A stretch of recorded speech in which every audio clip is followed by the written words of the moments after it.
Yes, Hazur, we were speaking yesterday about forcing the Islamic law on the non-Muslims. And there is a verse in the Holy Quran which says that the Muslims should fight the non-believers until they, it says in Arabic, حَتَّى يُعْتُوا الْجِزْيَةَ عَنْ يَدٍ وَهُمْ صَاغِرُونَ. So what is meant by this verse? That is, that applies to a situation where war was already waged between the believers and the non-believers. The war was, in fact, imposed on the believers.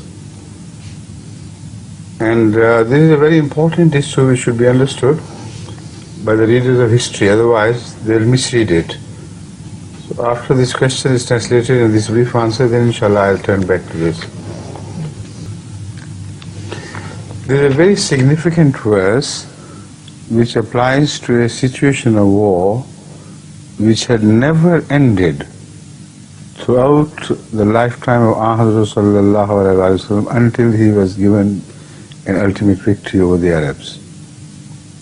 Because the war began when the Muslims, the believers, were turned out of their homes and their properties and their townships, and they were left to wander in the wilderness without a home, without a land they could call their own. This was the beginning which created more and more difficulties for the non-believers in exile, and the Holy Quran gives the prime reason for permission of war, of jihad, raising of sword against them, as this very act of the non-believers, of depriving them of their homes, throwing them out of their cities, etc. And the verse I have in mind is this: أعوذ بالله من الشيطان الرجيم بسم الله الرحمن الرحيم أذن للذين يقاتلون بأنهم ظلموا وإن الله على نصرهم لقدير الذين أخرجوا من ديارهم بغير حق. So when this happened, after that it was the Muslims who had the right to attack them and forcibly take their own property back from the usurpers. This is a universal right, it is a universal human right. But this is what was not permitted as yet. On the contrary, we see the Meccans invading Medina and attacking those whom they had already rendered homeless, paupers, without a property, without anything. So the war was essentially waged by them when they threw the Muslims who were helpless and poor and defenseless out of their homes and robbed them of all their possessions. That gave them the right to hit back. But the enemy did not stop at that. It pursued them, and all the way 250 miles or thereabout, they came from Mecca to invade Medina, which is the beginning of Jang-e-Badr. And then again they came to attack them in Uhud, and so on and so forth. So it is a principle of war that once belligerency begins, then unless one party emerges as victorious, the war does not stop automatically.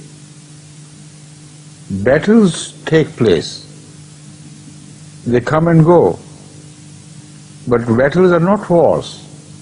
It was not war of Badr, it was not war of Uhud, it was the battle of Badr, battle of Uhud, which was a part of the long-drawn war which had started between the believers and non-believers at the initiation of the non-believers. You see? Now this war, how could it be brought to an end? As the Holy Quran envisages it, it's a prophecy.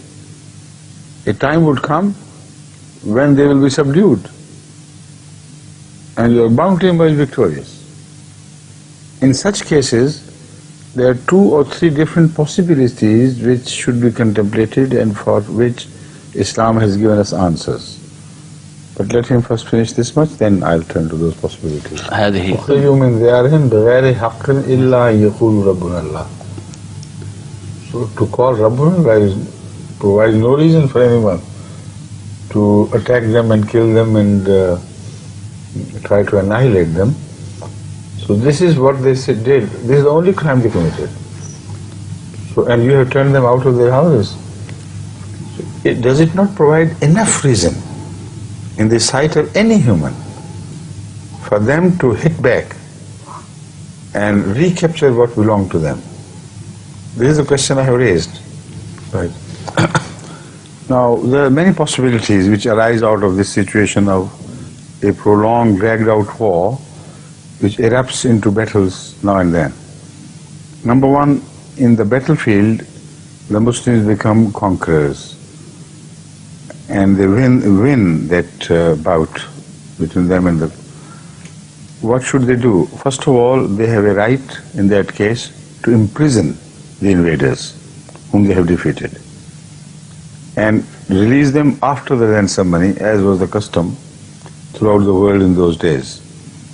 So it was not just an Islamic injunction, it was a social conduct in war and peace of the humans of that age. Still, this is accepted to a degree. So, ransom money, imprisonment and ransom, this is exactly what happened during Badr. The second was, if they say La ilaha illallah Muhammad Rasulullah and become Muslims, then their life is haram on you, because all the fight there was about God. So if they become your brothers, then they sort of become your citizens, and then you shouldn't punish them. The purpose of war was not to convert them, because war was not started by Muslims anyway. How could it be the purpose of war when the enemy had started it? It was a mercy, a special act of mercy shown to them, that if you become our brothers in faith, then God has forbidden us to kill you, so that will be one way of doing it. But who would convert to Islam who was charged with such enmity? As I traveled to 250 miles from Mecca to destroy the Muslims for the honor of their so-called gods, the idols, etc., etc. When another option was open to them, the other option was to be imprisoned, to become war prisoners, and pay ransom and be released. So with that option, this allegation automatically is ruled out, that Islam waged wars for the sake of conversions. This happened during the early period. Then the borders of war were extended into Persia and other adjacent states, because they initiated the invasion of Islam, and again it was not Muslims who initiated the war. You remember the incident when this Khusro sent his orders to his governor, one of his governors, to arrest Ahmad Sallallahu Alaihi Wasallam and send him hand and feet bound to this proud emperor. And then sorties were made by Iran first into Muslim territories to defend the Muslim borders of Muslim state. Again, the Muslims had every right to go into war. So the war was prolonged into other territories as well, and it could not come to a cessation, ultimate cessation, until one of the parties had emerged victorious and another defeated. It's as simple as that. What should the Muslims do then?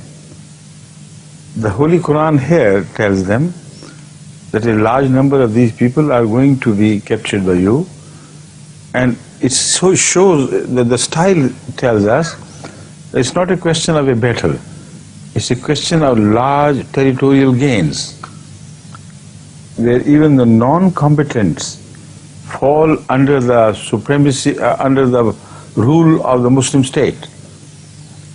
They can't be made prisoners of war. The prisoners of war are only made during the battles, on the battlefields. But if you conquer a territory, how to treat them? In this case, the condition of if they become Muslims is not employed. The only instruction given here is this, that if they submit totally to a new government, that is your government, and are willing to accept your rule, and pay the tax, which is the right of every government, how could you verify that somebody has actually become a citizen of a state? He has to pay taxes to the government. So Islam had already taxed the Muslims through zakat. There was no other state tax required for Islam, for the Muslims. They did not believe in Islam, so zakat was not imposed upon them. Another proof that Islam does not forcibly apply Sharia to the non-believers. For them, a secular law had to be created, and this is Jiziya. You go on fighting such people as are already engaged in war with you until the time when you are given a complete victory over them. And an yadim means they themselves, through submission, accept you as the rulers of the state. And as a sign of their truth, pay Jiziya. Now it should be remembered that Jiziya is much less than zakat. Jiziya is neither equal to zakat nor more than zakat.